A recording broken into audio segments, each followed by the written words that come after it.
Thank you very much, Mr. Noel.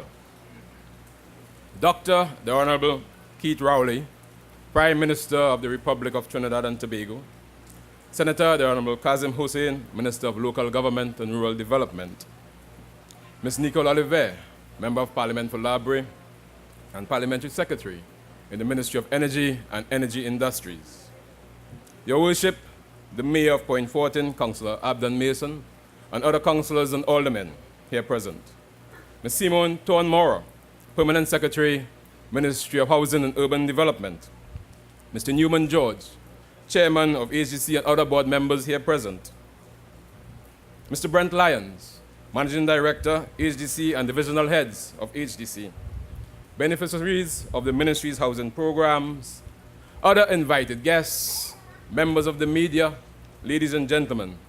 Indeed, a very pleasant good morning to you all.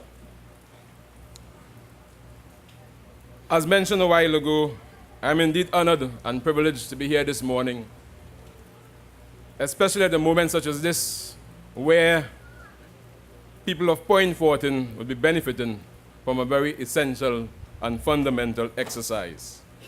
It therefore gives me great pleasure to be here with you in two capacities: as a Member of Parliament and, of course, as the newly appointed Minister of Housing and Urban Development. It's in fact, I believe, a blessing.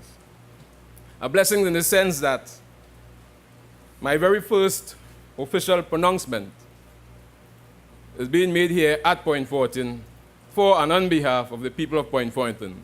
So I especially want to thank you all very much for being here. And let us give the Prime Minister a wonderful applause for joining us here at Point Fortin this morning.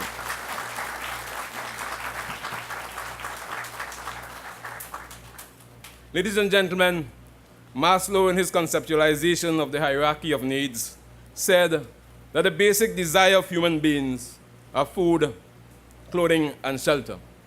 Today, this morning, we are satisfying one such need: shelter.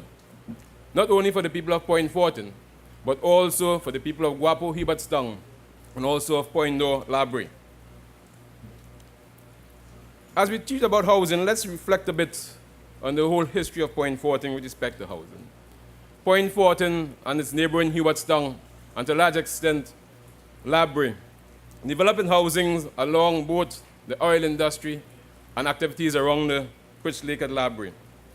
To a large extent, we have seen villages coming out of those two entities, the oil and the Pitch Lake. Mahaika, Tiche, Newlands, Point Nord, Labrie, Hubbardston, Guapo, all based on the central around the oil and the Pitch Lake. But in addition to those communities, we have seen providing areas in sports and entertainment. Additionally, health sector insofar as the area hospital at Point Fortin was developed based on those needs at the time. But with the passage of times and the influx of persons following the demand for labor in this area, our communities emerged, as indeed other communities, to develop to where they are today. With government's assistance, we saw the emergence of new communities in Point Fortin, in Cedros. In fact, if we really trace our history, we understand that some of the early development of government housing were in fact self-help right here in Point Fortin, self-help in Hubbardston, and self-help in Labrie. They were in fact in the early 60s when government invested in what we then called a self-help program in government housing. We have gone a long way so far today. Today, we are here to witness the newest communities: Lakeview, Hubbardston, and Labrie. It has been noted, in particular with Lakeview, that this community expands incrementally with the completion and the distribution of the housing stock. The early residents have begun to take steps to ensure bonding among residents and the promotion of self-sufficiency in the efforts at community enrichment. Towards this end, the formation of Village Council, as well as efforts with self-funded First Family Day and participation in the recently held Emancipation Day celebrations in Point Fortin, are today publicly applauded.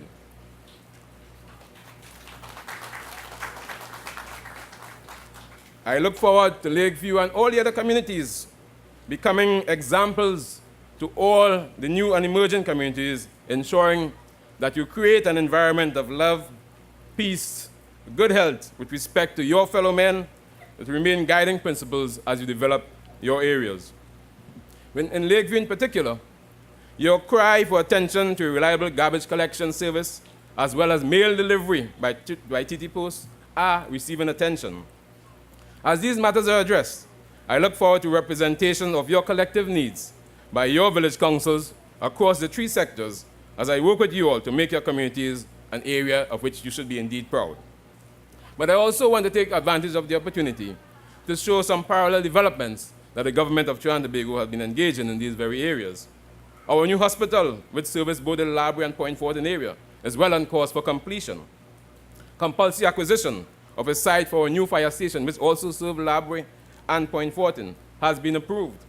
The highway from Point Fortin to San Fernando, and notice I always said from Point Fortin to San Fernando, is progressing quite well without any fanfare. We have recently started the exit road from Clifton Hill to Richardson Street, which is being done at present by the Ministry of Works and Transport. A contract for the building of the Mahika Oval Pavilion has been recently awarded, and again, one of the Mecca of Point Fortin, that is certainly on track. Temporary repairs to one of 3 damaged bridges in Buenos Aires, recently done by the Ministry of Works and Transport, with a promise to replace the other 3 wooden bridges for concrete structures in the future. Steps are being taken, ladies and gentlemen, to bring relief to residents of Cedros Carcass who have been experiencing water woes in recent time. You have noticed that the Minister of Public Utilities visited Cedros quite recently to effect these changes. Bamboo Village residences have been relocated as arrangements for permanent housing are being finalized with the HDC.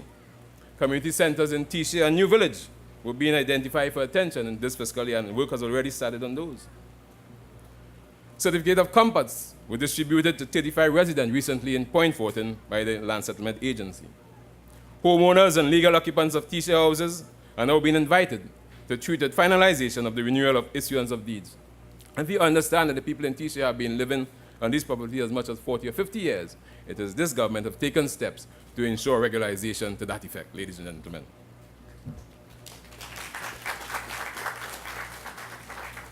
And now if I am to put on my minister's hat, this government, and by extension, the ministries of housing, policy continues to be informed and guided by the housing needs of our low or lower middle income groups. It is clear from the initiatives we have introduced in the housing sector over the last 3 years that we are on the right track in terms of providing affordable housing solutions. However, we do appreciate it that with all the good intentions in the world, the state will never be able to provide housing for everyone. We can, however, persevere to do what is possible with what resources there are to ensure as many families as possible are assured home ownership. When we came into office in 2015, we immediately realized that we had to be innovative to ensure families that didn't suffer because we no longer had the kind of resources to invest in the housing sector. So we went about introducing initiatives and incentives to the private sector to get them involved, and the response has been very positive with our public-private partnership arrangements and the Housing Construction Incentive Program. We also introduced the Aided Self-Help Program, and we started a number of stall projects that have since been completed and distributed to deserving applicants on the ministry's database. We have made inroads in homeowners converting from rent-to-own and leased arrangements to home ownerships. Also, with those delinquent accounts which have gone along in providing much-needed revenue streams to pay contractors and start new developments. We have also turned our attention to providing more rental accommodations, recognizing that many applicants are just not able to afford any mortgage. And again, that's one of the policies the government is exploring. Under this ministry, the Land Settlement Agency has started to offer statutory lease eligible certificate of comfort holders. And I want to repeat that.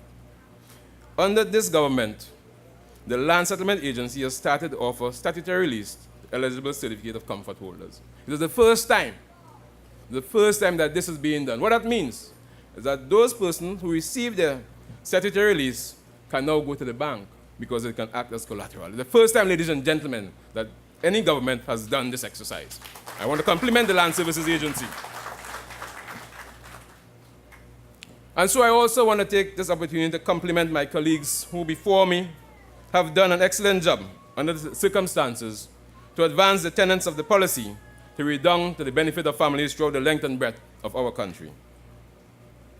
I do not by no means have to defend their performance, as their records speak volumes for themselves.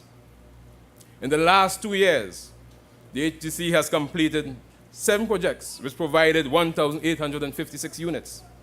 We've turned sod on 5 new projects. The first river run through in Arima is now completed and will be distributing those homes tomorrow morning.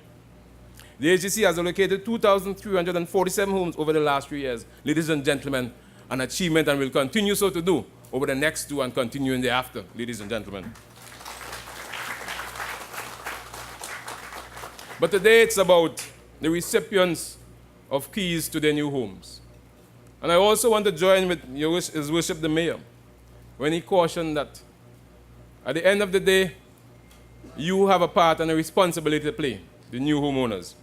You have a part to play because you're provided with keys to houses today, but make an attempt to make those houses truly homes.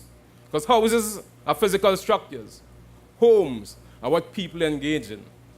And so as you enter in these new communities, contribute to their development, contribute to their upliftment by ensuring that the environment that you're living is one conducive for good neighborly spirit, for peaceful living. But more importantly, in any new development, you have an excellent opportunity to forge a name for those communities. For a number of times, communities are labeled by their names. You have an opportunity to ensure that Lakeview, Hubertstown, and Labray are defined how you want it to be, as excellent housing accommodation, as excellent homes where you can develop, where you can grow and develop your children and leave legacies for the future of your respective areas. And so with that, ladies and gentlemen, I want to congratulate each and every one of you. May God continue to bless us all, and indeed bless our nation. I thank you.